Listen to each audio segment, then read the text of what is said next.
At 40 years old, I had to realize that I was morbidly obese. I had no children. I was going through a divorce. I was asthmatic and pre-diabetic. Life was not amazing. Statistically, I was effed in the A. And when I realized that and did not try to come up with an excuse for why I was still glowing and I was still amazing, and I really said, okay, everything that this doctor has just sat down and told me is facts. Now, what the fuck can I do about it? My life changed. I ended up losing over 75 pounds after 40, which people tell you, oh, you can't lose weight after you're 40. You can't lose weight. Oh, when you, if the weight is on you when you're 40, then it's just on you. F that.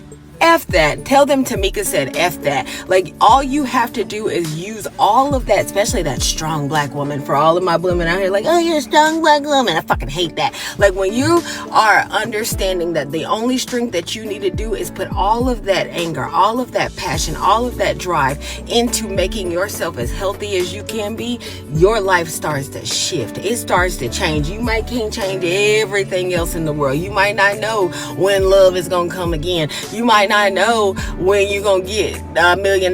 You might not know when you're going to have your next iPhone idea, but you do know what you're going to eat today. You do know how much you can walk today. Like, when you have control over those two things, you've taken back control of your life. Because statistically, the diabetes and the asthma were gonna they were gonna take me out of here, and that just fucking pissed me off.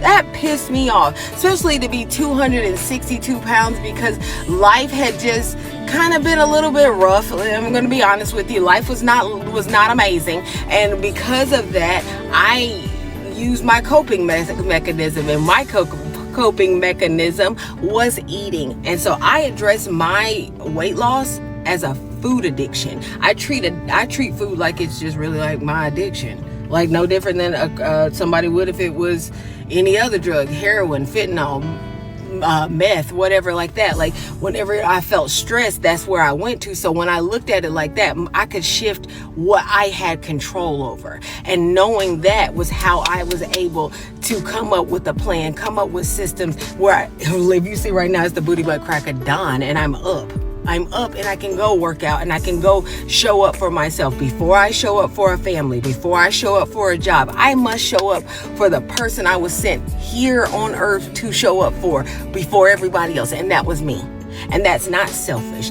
That is actually what they say on the plane, like, put your fucking mask on first. How dare you think that you're going to be able to help that family, help that job, come up with some amazing idea when you can't even control, like, your body? That's really how I told myself. I wrote it on notes, and I really, really wrapped my head around the fact of I'm not trying to align with enablers that's telling me that it's okay for my body to be this way. I am going to take this terrible information as facts, and I'm going to murder their statistics. I'm going to let them see, like, bitch, not me.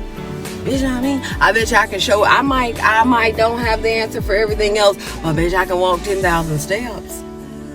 I can eat a salad. I can juice. I can do that. And Lord knows, I thank God that for my father, but there's two things that I have going in my favor. Is the fact that I have over 20 years of experience as a healthcare worker. I've been a medical coder for over 20 years. All I do is study disease processes. So knowing that information, I could take my labs, I could take my information, I could take everything that I know, and then apply my healthcare knowledge. And that was how I could understand the science of what it would take for me to lose weight. And knowing those things and implementing them, quick changes.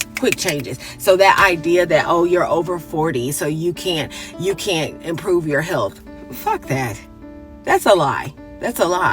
What the problem is that when you're over 40, let me tell you what the problem is with being over 40 and being having any health problems. You more than likely have all the money you need to kill yourself. You have all the resources that you need to stay in the same unhealthy state that you are. And that's really when I told myself that. I was like, look, I got everything I need. To stay on the trajectory of just getting sicker. So once I recognized that, I have to change that behavior. If you're on this same journey and you really want to hear more about this, and you really, really are interested in changing your life, just like over 40 glow up, comment that over 40 glow up. I am here to just kind of find a community of people that are on the same page, like-minded people who are 40 and plus, and who are just like, no, I'm not giving into chronic conditions. I'm not giving into this is the body that I'm supposed to have. Like, who knows? I could be knocking out 100 years. What the fuck is 40? Like, I can't be sick for another 60 years. Think about it.